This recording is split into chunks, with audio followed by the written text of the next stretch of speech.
future of industry on the agenda at the Elysee Palace today, isn't it? That's right, Stuart. President François Hollande will be outlining ways that he hopes France can really boost its presence in what you could call, I suppose, industries of the future. These include things like robotics, for example, high-speed trains, where France already has a good presence, renewable energy as well. In fact, there are 34 of these different sectors in total. But what's quite important is that officials are saying that they really want business to take the lead in going for this innovation. What they don't want to do is be forced to put loads of money into this themselves. Rather a good thing, though. France is trying to save money at the moment rather than finding new ways of spending it. Yes, indeed, they are. In fact, we had that confirmation yesterday. 18 billion euros of savings need to be made in 2014. That came from the French finance minister. That's a mixture of tax rises and spending cuts. And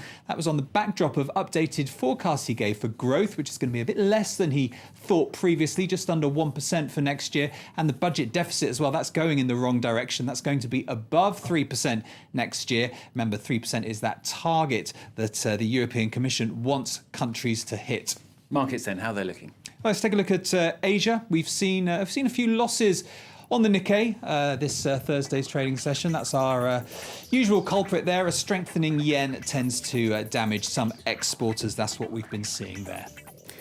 Now, here in Europe, we've been talking about the Frankfurt Motor Show this week on France 24, and one well-known car is celebrating a bit of a milestone birthday, isn't it? It is indeed. It's happy birthday to the Porsche 911. You've got one of these parked in your garage, Several. I think, haven't you, Stuart? Yep. It made its very first appearance at the Frankfurt Motor Show, where it is right now, back in 1963. Well, France 24's correspondents in Germany went to Berlin, where they went and met some of the fans of the car, and they sent us this report. I come from a relatively provincial town. I first saw a 911 there at a horse riding tournament when I was 14. From that point on, I couldn't rest till I bought one. Dietmar Strohal was 30 when he acquired his first Porsche. Since then, he's owned a dozen. His most recent purchase, the 2004 911 GT3. The 911 is a much lighter, sportier car than any other car. This is one of the few you can take around the racetrack and then drive home, as if nothing had happened. The Porsche 911 made its debut at the Frankfurt Motor Show 50 years ago. The world's most popular sports car still has its engine in the rear and most of the original design features, only the mechanics have evolved with the times. More than 800,000 cars have been produced, 20% of Porsche's sales. And the reason for its success? Ulf Poschardt, himself a 911 aficionado, has dedicated an entire book to the subject. I see this as a minimalist sports car with a very, very reduced form. There is no other kind of sports car that has such an almost organic shape. To celebrate the 50th anniversary of the iconic car, Porsche has released a special edition. It will be limited to 1,963 units. Looking pretty good 450 there, isn't Not bad. it? Let's get some more of the day's company news now. And a breakup could be on the cards at France's Vivendi. The media group says it's thinking of separating out its telecoms business, SFR, from its other film and television interests. Those include Universal Music and Canal+. Well, a final decision on that could come in early 2014. Just in the last couple of minutes, we've got news coming into us, confirmation of Britain's plan to privatise more than half of Royal Mail. This is the state-run postal delivery service. The Business Secretary Vince Cable there confirming to Parliament that the coalition government planned to dispose of a majority stake via a flotation on the London Stock Exchange, 10% of Royal Mail shares handed out to its employees for free. And the British energy giant BP has signed a deal to carry out surveys on an oil field in northern Iraq. Now, if successful, it could become a longer-term production contract, but the site lies on territory that's disputed between Baghdad and Kurdish authorities. That's led to the deal being condemned already by the Kurdistan regional government. Matthew Warren, our business guru here on France 24, will be back, of course, just under an hour's time with Cyril in the next hour of Live from Paris.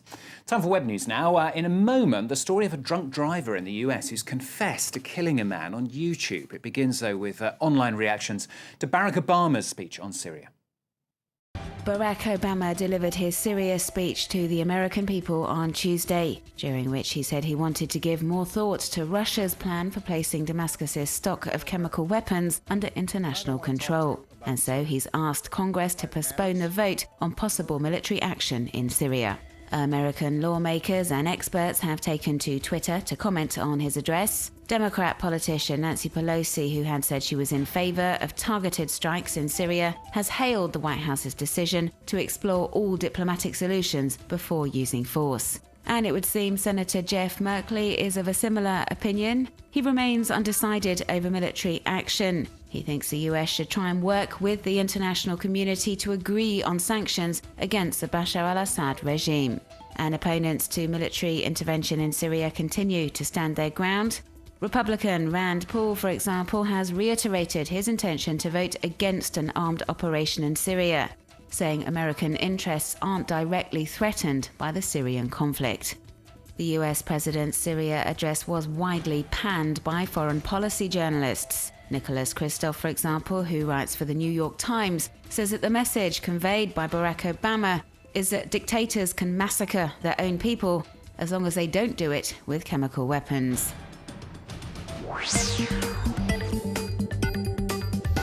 This video, entitled "I Killed a Man," was released on YouTube on September 3rd. It features a young American, face blurred out, confessing to killing another man. He explains he was out with friends 2 months ago, drinking heavily, and decided to drive home. He drove into oncoming traffic on a highway in the state of Ohio and hit another vehicle, killing the driver. He says he wants to take full responsibility for his actions and ends up showing his face, revealing his identity, and pleading with web users not to drink and drive. Begging you, please don't drink and drive. A poignant confession that has been viewed over 1,900,000 times on the web, drawing mixed reactions. Some web users feel moved by Matthew Caudle's monologue, saying it took immense courage to admit what he had done. Countless others, however, are a lot more dubious. This Twitter user, for example, thinks the drivers made the video to try and drum up public support ahead of his trial.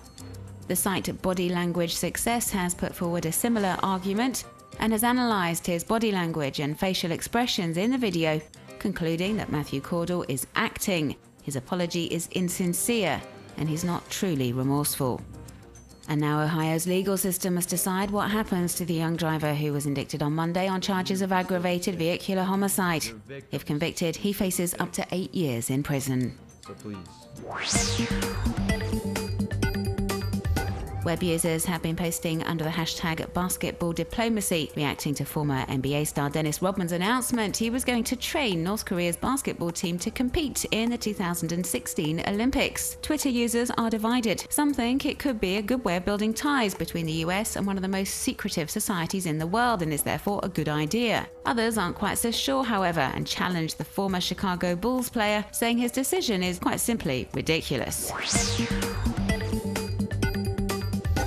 Benny Winfield Jr., aka Mr. Pimp Good Game from Houston in the US, likes taking photos of himself and posting them on Instagram. He's uploaded dozens of selfies since mid-July in which he's almost always bearing the same expression, a massive smile. Amusing, funny, and a touch unnerving, this photo gallery certainly hasn't left web users feeling indifferent. The 37-year-old man now has over 52,000 Instagram followers and wants to cash in on his newfound fame by selling t-shirts with his face on them.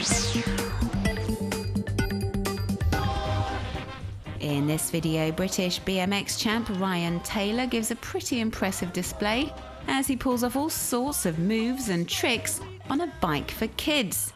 A stunning performance that will no doubt prove popular with extreme sports enthusiasts everywhere.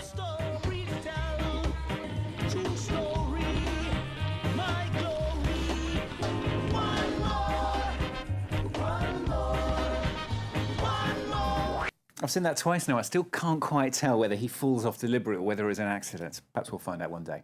Coming up, all the latest news as the diplomatic meetings on how to disarm Syria of its chemical weapons get underway. And in today's Asia Live in the next half hour as well, we're going to be talking smog and luxury cars. A special report on the Asian car challenging Rolls-Royce and Ferrari. All that coming up for you in the next half hour, so don't go away.